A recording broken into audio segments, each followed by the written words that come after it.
Hello fiber friends, welcome to the Natural Spinner. What I have here is a basket of alpaca combing waste. And combing waste to me is not just the waste from the first pass. I don't separate first, second, third, or however many passes out.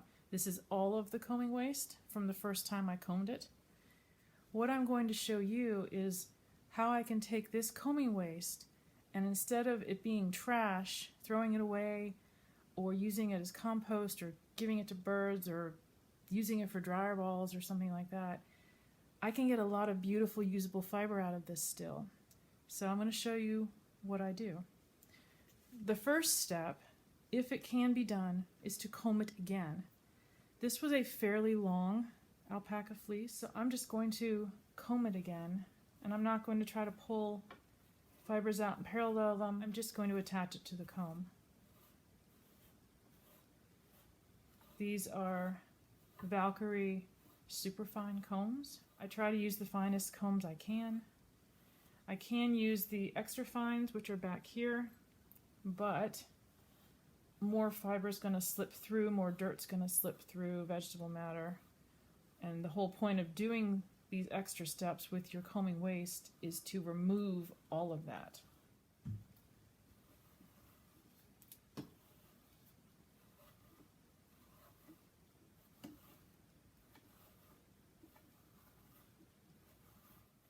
This is not a combing video, so I'm not going to describe much about combing. If you would like to see more information about combing, check out some of my other videos. There are several. So what's on the hackle is just 2 loads from the combs, with the 4th pass being put on the hackle. So I'm going to diz it off now.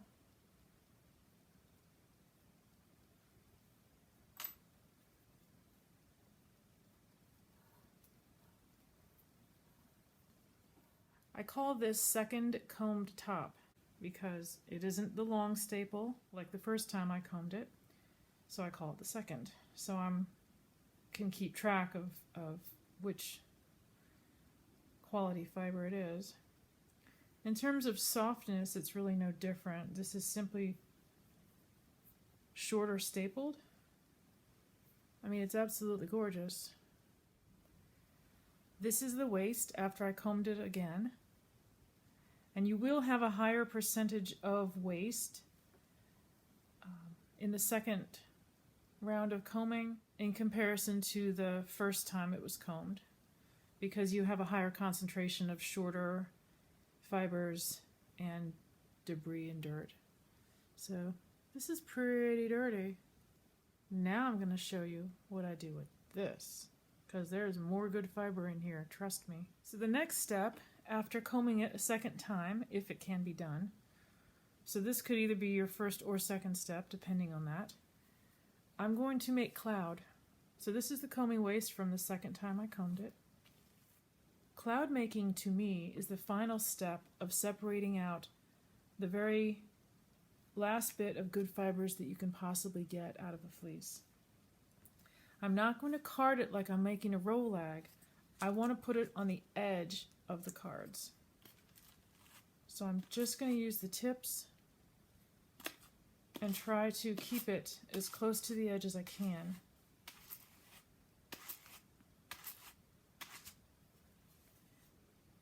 There you go. And I'm going to smooth it. I could do it one more time, but I'm going to smooth this down just on the edge. There's a little on there, but we'll do it again. And this is very staticky. It's winter time. It's very dry in here. You could spritz it lightly. Just don't get it really wet. You're just trying to cut the static.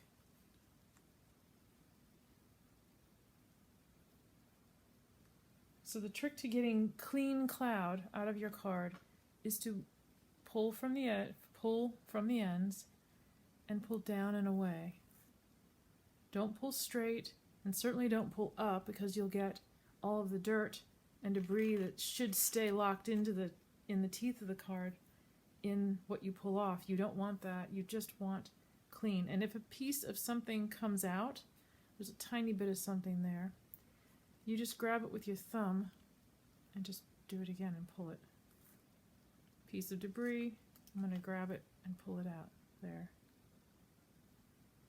And you just keep doing it.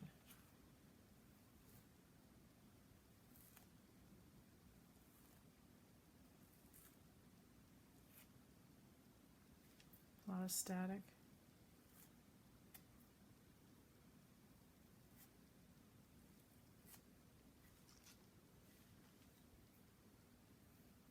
There's a piece of dirt, a piece of hay that came out with it. It's like I said, it's very staticky, so this is extra difficult when it's staticky, and it's alpaca, so it's even worse. I usually hold it up to the light. I'll hold it to the light, see if I missed anything, pull it out with my handy tweezers, and then set it aside. Pick a spot, set it aside, and then continue. And I'll just keep transferring it back and forth from the edge of one card to the edge of the other until I've pulled everything out that I can possibly get down to the shortest fibers that I'm willing to work with. Pull down and away.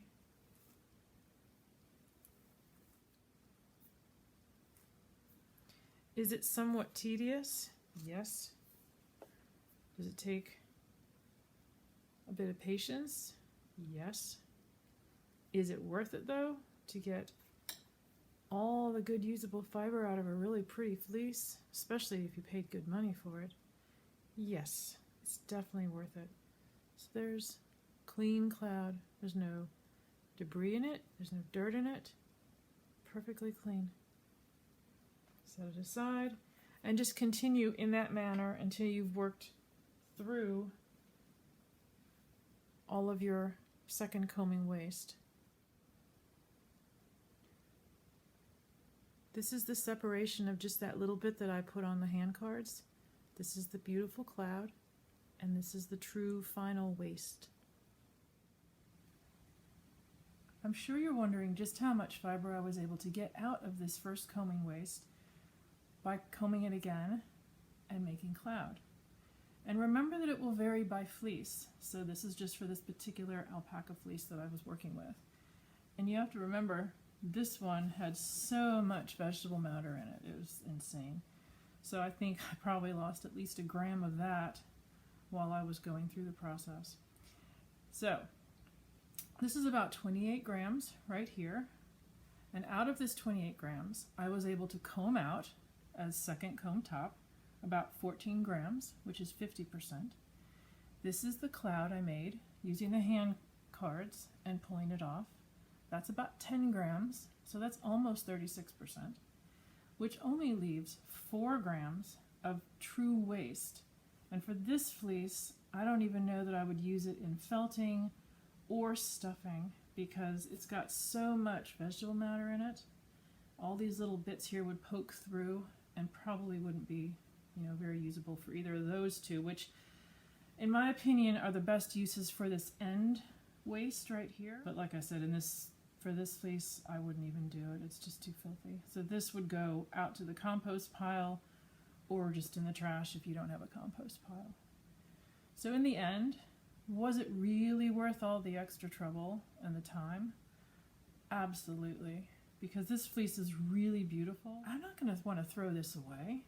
So yeah, maybe for some fleeces that aren't very special or, I don't know, just don't matter to you personally, don't go through the trouble to do this. But if you have one that's super special or was very expensive and or both, spend the extra time, at least try it. Take an ounce of fiber of your combing waste and see what you get out of it. I'll bet you'll be surprised. And if you're wondering what to do with the cloud, which I get asked quite often, my first choice is to make rolags out of it. If you don't feel like making rolags, you can run it through a drum carder or just take the cloud and tease it open a little bit and just spin directly from that. You get a little bit more rustic yarn that way, but you'll save time by not having to make rolags or bat. And I have been spinning on my little Jenkins Turkish spindle. This is a wren, if anyone is curious. Absolutely beautiful little spindles. And I have just been taking my rolags and spinning. So there you have it. That's what I do with my combing waist, because I do not like to throw fiber away. I know there's gold in here. I like to call it gold. Golden fiber, golden fleece that you can get out of this, turn it into this, and only have this much waste left. I will take 4 grams of waste over 28 grams any day. And yes, it was a few hours of labor to get it, but for me it's not a hardship or anything. If you're like me and you enjoy working with the fiber, it's just more fiber joy in my book. So give it a try. Tell me what you think. I love to hear from you, so please leave a comment. Thanks for spending a few minutes with me, and I wish you much fiber joy.